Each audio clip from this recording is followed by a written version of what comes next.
भारत के विश्व विरासत स्थल में अगला स्थल है माउंटेन रेलवे दार्जिलिंग, कालका, शिमला और नीलगिरी। पश्चिमी बंगाल प्रदेश में स्थित दार्जिलिंग देश के सबसे लोकप्रिय हिल स्टेशनों में से एक है। इसे बंगाल की ग्रीष्मकालीन राजधानी होने का भी गौरव प्राप्त है। यह समुद्र तट से 2134 मीटर की ऊंचाई पर बसा है। यह अपने चाय के बागानों, बर्फीली पहाड़ियों, हरे भरे वृक्षों से लदे वनों, सम्मोहक सूर्योदय व सूर्यास्त के लिए जाना जाता है। कंचनजंगा पहाड़ियों के नयनाभिराम दृश्य यहाँ आने वाले पर्यटकों का मन मोह लेते हैं। दार्जिलिंग देश की उन गिनी चुनी जगहों में से एक है जहां अब भी छोटी लाइन की रेलगाड़ी चलती है। इनके छोटे आकार के चलते ही इन्हें टॉय ट्रेन कहा जाता है। यह टॉय ट्रेन बच्चों से लेकर बड़ों तक काफी लोकप्रिय है। आराधना से लेकर बर्फी तक बॉलीवुड की कई फिल्मों में यह टॉय ट्रेन अपना रंग जमा चुकी है।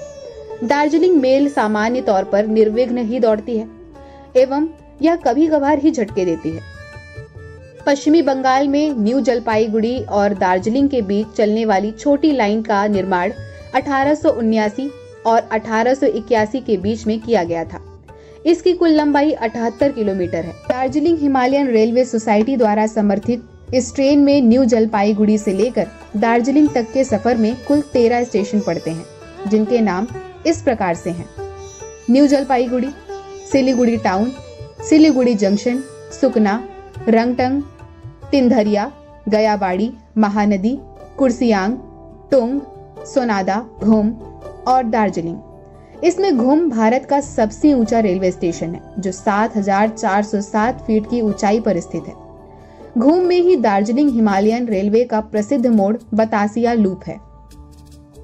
दार्जिलिंग हिमालयन रेलवे ने 1915 में सिलीगुड़ी से किशनगंज तक 2 फुट चौड़ी सकरी गेज लाइन का विस्तार किया था। कंचनजंगा पर्वत श्रेणी पर बसा दार्जिलिंग शहर भारत के सबसे रमणीय पर्यटन स्थलों में से एक है।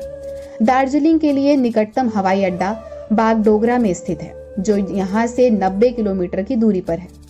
दार्जिलिंग के लिए बड़ी लाइन का सबसे निकट का रेलवे स्टेशन न्यू जलपाईगुड़ी है। वहां से सिलीगुड़ी महज 4 किलोमीटर दूरी पर है। सिलीगुड़ी से ही दार्जिलिंग के लिए छोटी लाइन की ट्रेन मिलती है, जो लगभग 7 घंटे में दार्जिलिंग पहुंचाती है।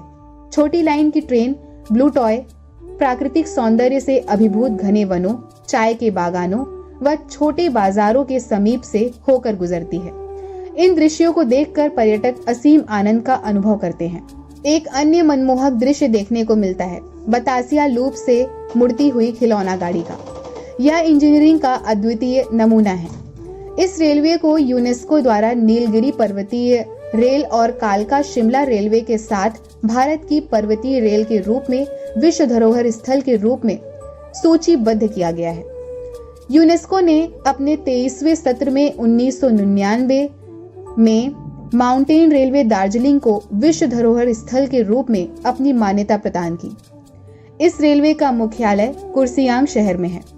नीलगिरी पर्वतीय रेल भारत के तमिलनाडु में स्थित एक रेल प्रणाली है। इसे 1908 में ब्रिटिश राज के दौरान बनाया गया था। शुरुआत में इसका परिचालन मद्रास रेलवे द्वारा किया जाता था।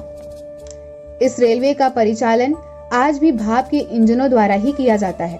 जुलाई 2005 में यूनेस्को ने नीलगिरी पर्वतीय रेल को दार्जिलिंग हिमालयनी रेल के साथ संयुक्त रूप से विश्व धरोहर स्थल के रूप में मान्यता दी थी। नीलगिरी पर्वतीय रेल अपने 46 किलोमीटर के सफर में 12 स्टेशनों को पार करती है, जिनके नाम इस प्रकार से हैं: मेट्टुपालयम यानी कोयम्बटूर, कालर, एडरली, हिलग्रोव, रनीमीड, कटेरी रोड, कुन्नूर, वेलिंगटन, अरुवकांटू, केती, लवडेल और उद्गम मंडलम। कालका शिमला रेल ब्रिटिश शासनकाल में शिमला ग्रीष्मकालीन राजधानी रहती थी। ब्रिटिश शासनकाल में शिमला को कालका से जोड़ने के लिए 1896 में दिल्ली अंबाला कंपनी को इस रेल मार्ग के निर्माण की जिम्मेदारी सौंपी गई थी। समुद्र तल से 656 मीटर की ऊंचाई पर स्थित कालका रेलवे स्टेशन को छोड़ने के बाद ट्रेन शिवालिक की पहाड़ियों के घुमावदार रास्ते से गुजरते हुए 2076 मीटर ऊपर स्थित शिमला तक जाती है। इस नैरो गेज लेन पर 9 नवंबर 1903 से आज तक रेल यातायात जारी है। इस रेल मार्ग में 103 सुरंगें और 869 पुल बने हुए हैं। इस मार्ग पर 919 घुमाव आते हैं, जिनमें से सबसे तीखे मोड़ पर ट्रेन 48 डिग्री के कोण पर घूमती है। 1930 ईस्वी में अंग्रेजों द्वारा कालका शिमला रेल सेक्शन बनाया गया था। इसका शताब्दी समारोह रेल विभाग ने 7 नवंबर 2003 को बड़े ही धूमधाम से मनाया था। यूनेस्को ने इस ट्रैक के ऐतिहासिक महत्व को समझते हुए इसे 24 जुलाई 2008 को विश्व धरोहर स्थल घोषित किया। 60 के दशक में चलने वाले स्टीम इंजन ने इस स्टेशन के धरोहर को बरकरार रखा है और यह आज भी शिमला और कैथली घाट के बीच चल रहा है। 105 वर्ष पुराने इस ट्रैक पर कई खामियां भी हैं। इस ट्रैक पर बने कई पुल कई जगह से इतने जर्जर हो चुके हैं कि स्वयं रेलवे को खतरा लिखकर चेतावनी देनी पड़ रही है।